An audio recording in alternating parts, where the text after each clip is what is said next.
The black tiger नाम से जाने जाने वाले व्यक्ति का जन्म राजस्थान के श्रीगंगानगर में 11 अप्रैल 1952 को हुआ था। किसी को नहीं पता था कि ये लड़का बड़ा होकर भारत के सबसे महान जासूसों में से एक बन जाएगा और एक महान उपलब्धि हासिल करेगा। रविंद्र मिलिट्री बैकग्राउंड वाले परिवार से आते थे, क्योंकि उनके पिता वायुसेना में थे। उनका जिज्ञासु मन और रोमांच के प्यास रविंद्र के जीवन पथ को कुछ असाधारण करने के लिए नियत था। रविंद्र के जीवन में एक नया मोड़ तब आया जब उन्हें भारत के प्रमुख खुफिया एजेंसी रॉ द्वारा भर्ती किया गया। उनकी असाधारण बुद्धि और अटूट समर्पण को देखते हुए रॉ ने रविंद्र में भारत के सबसे बड़े विरोधियों में एक पाकिस्तान अंडरकवर एजेंट बनने की क्षमता देखी। दिल्ली में 2 साल तक कठोर ट्रेनिंग लेने के बाद रविंद्र अपने गुप्त मिशन के लिए तैयार हो गए।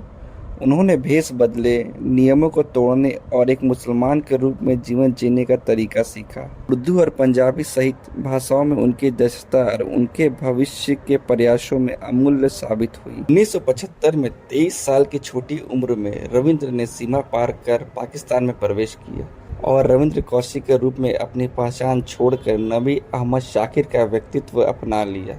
उसका मिशन पाकिस्तानी समाज में घुसपैठ करना, महत्वपूर्ण खुफिया जानकारी इकट्ठा करना और उन्हें भारत में अपनी आकाओं तक पहुंचाना था।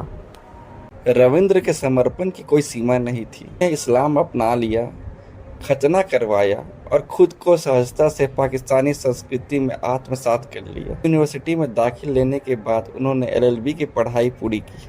अपनी ग्रेजुएशन के बाद वे एक कमीशन अधिकारी के रूप में पाकिस्तानी सेना में शामिल हो गए और अंततः मेजर के पद तक पहुंचे। 1979 से 1983 तक पाकिस्तानी सेना में मेजर नबी अहमद खान के नाम से जाने जाने वाले रविंद्र एक असाधारण मिशन में सबसे आगे थे। उन्होंने रॉ को महत्वपूर्ण जानकारियां प्रदान की, संभावित आतंकवादी हमलों को विफल करने में भारत की सहायता की। भारत की राष्ट्रीय सुरक्षा में रविंद्र के अपार योगदान ने उन्हें स्वयं प्रधानमंत्री इंदिरा गांधी से द टाइगर की उपलब्धि दिलाई। उन्होंने गुप्त गतिविधियां दुनिया के लिए अज्ञात थी, क्योंकि उन्होंने चुपचाप और निस्वार्थ भाव से अपने मातृभूमि की सेवा की। हालांकि भाग्य ने रविंद्र के गुप्त मिशन को एक बहुत बड़ा झटका दिया। 1983 में रॉ द्वारा भेजे गए एक निम्न स्तरीय ऑपरेटिव इनायत मसीह को पाकिस्तान की ISI द्वारा पकड़ लिया जाता है। इसके बाद एक जासूस के रूप में रविंद्र का असली चेहरा सबके सामने आ जाता है। गिरफ्तारी और कैद किए गए रविंद्र को कई वर्षों तक शारीरिक और मनोवैज्ञानिक यातनाएं सहनी पड़ती है। अकल्पनीय कठिनाइयों के बावजूद उन्होंने भारत के प्रति अपनी वफादारी से कभी समझौता नहीं किया।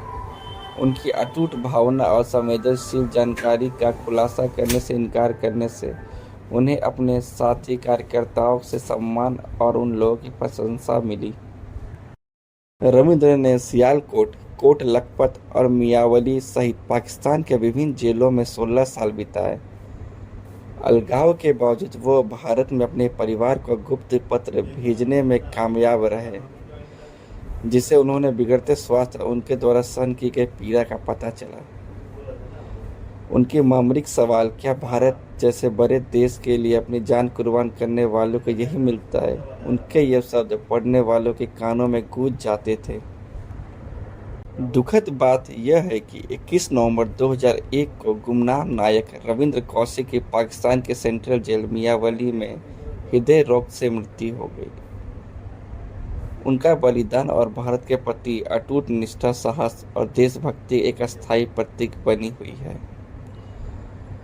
ये बहुत अफसोस की बात है कि रविंद्र के परिवार ने देखा कि भारत सरकार ने आधिकारिक तौर पर उनके योगदान को मान्यता नहीं दी और न ही उनकी रिहाई सुनिश्चित करने या जेल में रहने के दौरान सहायता की पेशकश करने के लिए कोई महत्वपूर्ण प्रयास किया।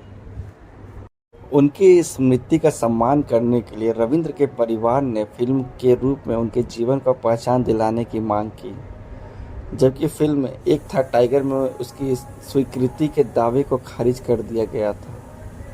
पाकिस्तान में उनकी गतिविधियों को रोमियो अकबर वाल्टर नामक 2019 की फिल्म में चित्रित किया गया था, जिसमें जॉन अब्राहम ने रविंद्र के से प्रेरित एक चरित्र निभाया था। Ravindra Kaushik the black tiger त्याग और निष्ठा का अमर प्रतीक है।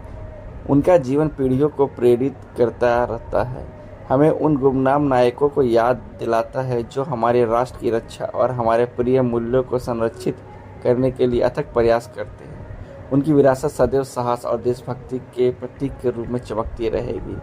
जय हिंद, वंदे मातरम।